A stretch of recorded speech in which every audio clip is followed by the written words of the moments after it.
Hi, Deirdre here. I'm just going to show you how to do this stock worksheet. Okay, so just to take a look at how this worksheet works, you've got particular stock items and you're trying to keep track of how much stock you should have. So we have, for example, flour, coffee, tea, butter, wine, etc. over here. And so this is the quantity. The next one, opening stock, that's the amount that you had at the very beginning. And then during the period, you received an additional 10 bags of flour or 10 kilograms of flour or whatever that measurement is. Okay, so the total I should have is the 90 plus the 10 and then add them together, and that's where we get the 100 from. So 90 plus 10 brings us up to 100. Okay, but then we used some, so it's the 100 minus the 20 will give us the stock that we should have. Okay, then we went to the shelves and counted the amount of stock we had.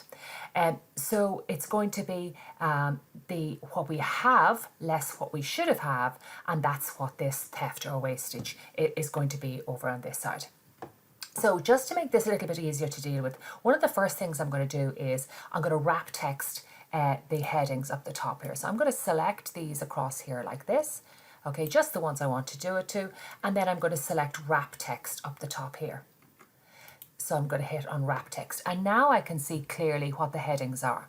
Now, numbers should always be right aligned and headings should be left aligned. So I'm going to select those across there and then right align them.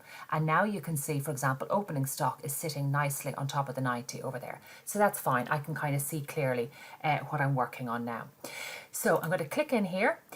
This should be the two of these together. There's two ways we can do this. We can use our autosum that we saw already, or we can just do a simple equals. So equals the cell with the 90 in it. Don't ever type the 90, always use the cell reference, plus the cell with the 10 in it. Okay, and press enter.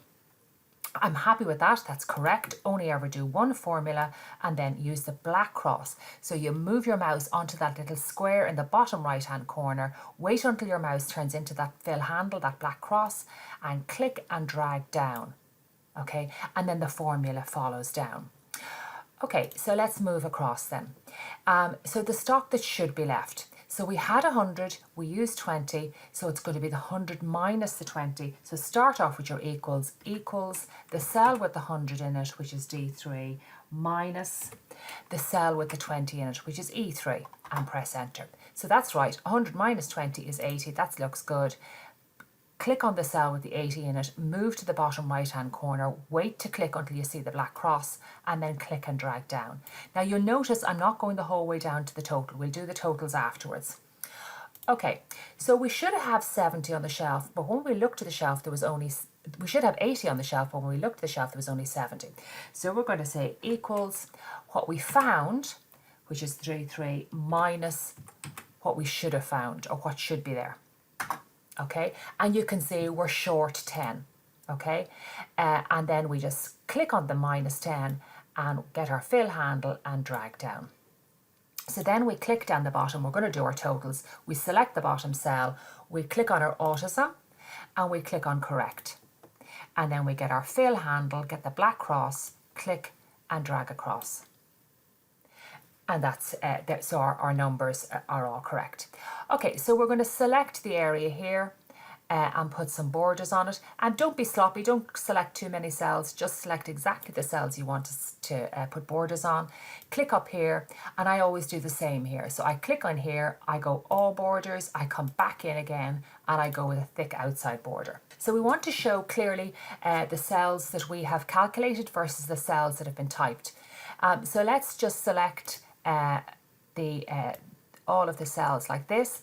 Now I want to do the next column over as well. So I don't want to have to do it repeatedly. So what I do is I hold down Ctrl, Ctrl, bottom left hand corner of your keyboard, and then I select over here, and I keep Ctrl held down and I select over here, and then I'm going to select all of the other cells as well that I wanted to select. And I could put on some, I'll just make it maybe a sort of a reddy colour. And then I want to do my headings, so I'm clicking and dragging across like that, but I also want to do these ones over here. So I hold down Control and click and drag across these ones here.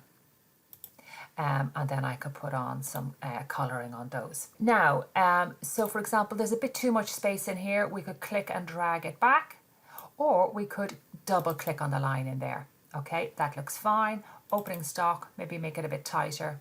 Stock used.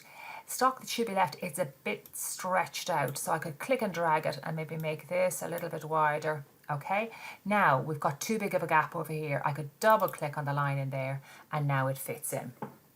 So the My Stock, at this point, we're just going to increase the font size. I'm selecting My Stock and I'm increasing the font size up the top.